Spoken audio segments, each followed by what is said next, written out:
Hello dear students of class 12 biology.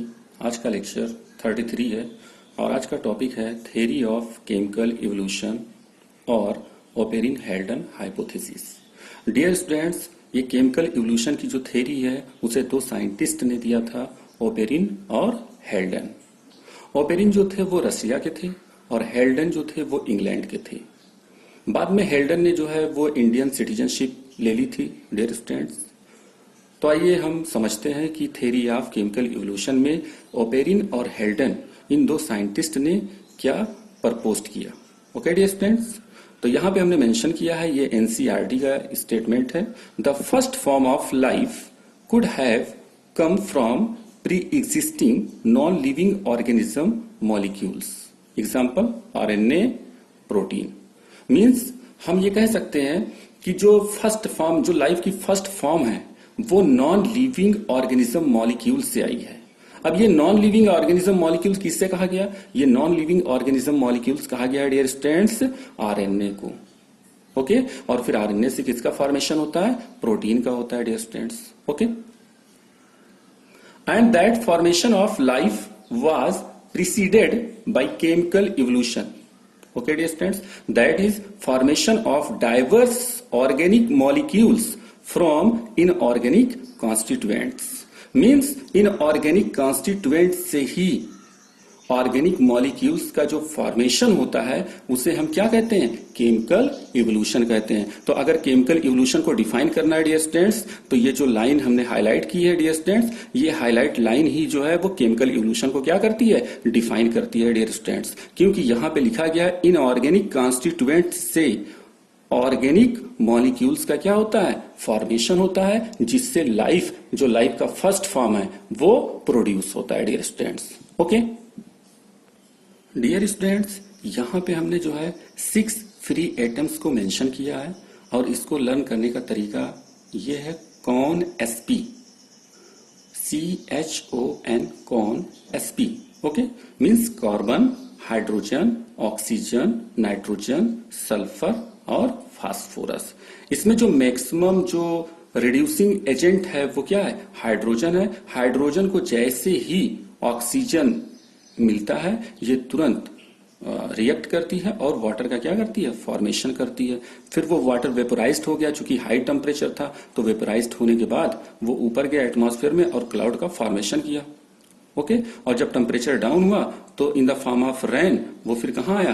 अर्थ पे आया dear students. तो मीन्स हम कह सकते हैं कि ये जो फ्री एटम्स थे, ये फ्री एटम्स से सिंपल इनऑर्गेनिक मॉलिक्यूल्स और कंपाउंड का क्या हुआ? फॉर्मेशन हुआ। फ्री एटम से simple inorganic molecule and compound का फॉर्मेशन हुआ। वो सिंपल इनऑर्गेनिक मॉलिक्यूल्स और कंपाउंड कौन थे? Hydrogen, water, ammonia, carbon dioxide. Okay dear students, after that simple inorganic molecule और कंपाउंड से फिर किसका फॉर्मेशन हुआ? फर्स्ट सिंपल ऑर्गेनिक कंपाउंड का फॉर्मेशन हुआ। अब ये फर्स्ट सिंपल इनऑर्गेनिक कंपाउंड क्या थे?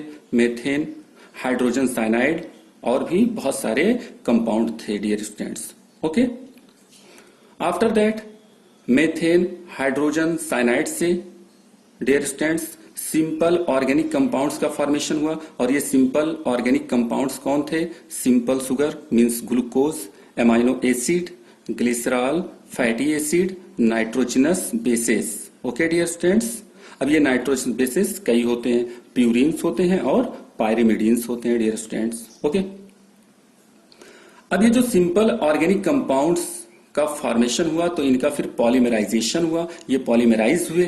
तो सिंपल शुगर जब पॉलीमराइज हुआ तो कॉम्प्लेक्स शुगर का फॉर्मेशन हुआ। ओके, एमाइनो एसिड जो कि यूनिट होता है प्रोटीन का। ओके डियर स्टूडेंट्स, तो जब एमाइनो एसिड, कई एमाइनो एसिड आपस में मिल गए तो प्रोटीन का क्या हुआ? फॉर्मेशन हुआ। ओके, इसी तरह ग्लिसरॉल और फैटी एसिड, इन दोनों के पॉलीमराइजेशन से फैट का फॉर्मेशन हुआ। और नाइट्रोजन बेसेस जो थे, इन नाइट्रोजन बेसेस के पॉलीमराइजेशन से डियर स्टूडेंट्स न्यूक्लिक एसिड का फॉर्मेशन हुआ। और आप जानते हैं कि न्यूक्लिक एसिड 2 टाइप्स होते हैं, एक आरएनए होता है और दूसरा डीएनए होता है। ओके, और इसी कॉम्प्लेक्स ऑर्गेनिक कंपाउंड से ही लाइफ, जो लाइफ का फर्स्ट फॉर्म आया वो इसी कॉम्प्लेक्स ऑर्गेनिक कंपाउंड से आया। ओके डियर स्टूडेंट्स, यानी कि फर्स्ट लाइफ जो है वो प्रोड्यूस हुई तो किससे हुई? कॉम्प्लेक्स ऑर्गेनिक कंपाउंड से हुई डियर स्टूडेंट्स। ओके, यहां पे हमने मेंशन किया है केमिकल इवोल्यूशन को, मींस हम कह सकते हैं इनऑर्गेनिक कंपाउंड्स या मॉलिक्यूल्स जो हैं वो चेंज हो जाते हैं ऑर्गेनिक कंपाउंड या मॉलिक्यूल्स में डियर स्टूडेंट्स, और इसी को हम क्या कहते हैं, केमिकल इवोल्यूशन कहते हैं dear students. Okay, after that ये ऑर्गेनिक कंपाउंड या मॉलिक्यूल्स जो होते हैं इनका इंटरेक्शन होता है आपस में, और जब ये इंटरेक्ट करते हैं तो लाइफ का जो फर्स्ट फॉर्म होता है वो प्रोड्यूस होता है डियर स्टूडेंट्स। ओके, अब बात आती है कि ये सारे जो रिएक्शन है यानी जो एक केमिकल इवोल्यूशन हुए, ओके डियर स्टूडेंट्स, तो इस केमिकल इवोल्यूशन का जो स्टिमुलस था, जो एनर्जी थी, वो कहां से आई डियर स्टूडेंट्स। ओके, तो डियर स्टूडेंट्स एनर्जी और स्टिमुलस कहां से आई, हाई टेम्परेचर से आई डियर स्टूडेंट्स, वॉल्केनिक इरप्शन से आई, यानी जो ज्वालामुखी का इरप्शन हो रहा था, ज्वालामुखी का जो विस्फोट हो रहा था उस अर्ली अर्थ पर, वहां से आई, और फिर रिड्यूसिंग एटमॉस्फेयर के अंदर जो थे वो मेथेन और अमोनिया ऑलरेडी थे डियर स्टूडेंट्स, और भी बहुत सारे ऐसे केमिकल्स थे जो रिड्यूसिंग एटमॉस्फेयर में पाए जाते थे।